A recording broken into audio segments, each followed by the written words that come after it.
Bonjour, j'espère que la méditation d'hier, tout ce que vous avez réfléchi dans la journée, ne vous a pas épuisé.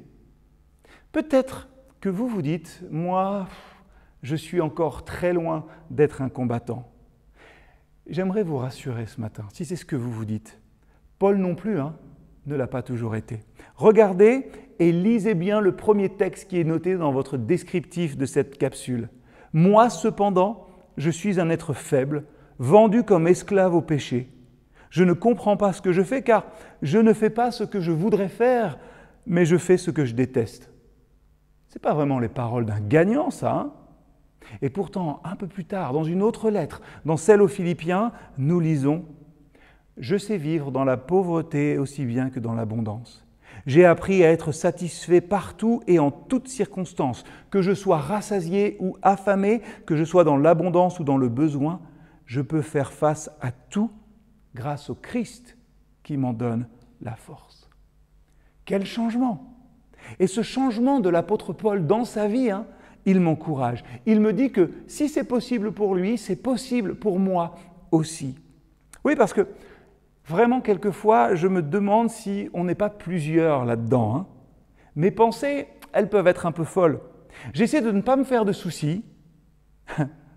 Pourtant, je ne peux pas m'empêcher de m'inquiéter.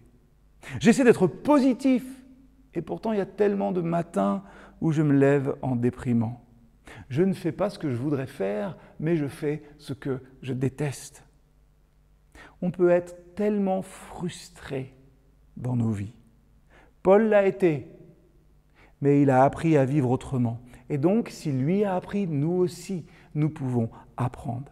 Parce que le Dieu de Paul, celui qui était avec lui, est encore le même aujourd'hui à nos côtés.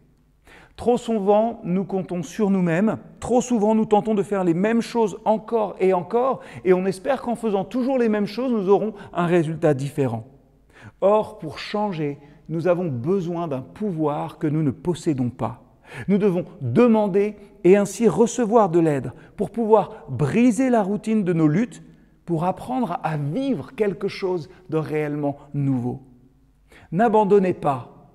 Parole pour vous aujourd'hui. N'abandonnez pas, mais regardez vers le haut. Dieu est grand et généreux et il a le pouvoir de tout changer. Mais pour cela, il faut admettre déjà qu'on ne peut pas changer tout seul. Certes, nous sommes des êtres humains, mais nous ne combattons pas d'une façon purement humaine.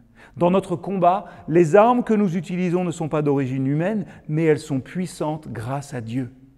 Elles permettent de détruire ces forteresses que sont les faux raisonnements, tout ce qui se dresse orgueilleusement contre la connaissance de Dieu. Nous faisons prisonnière toute pensée pour l'amener à obéir au Christ. Quel programme pour votre journée! À bientôt.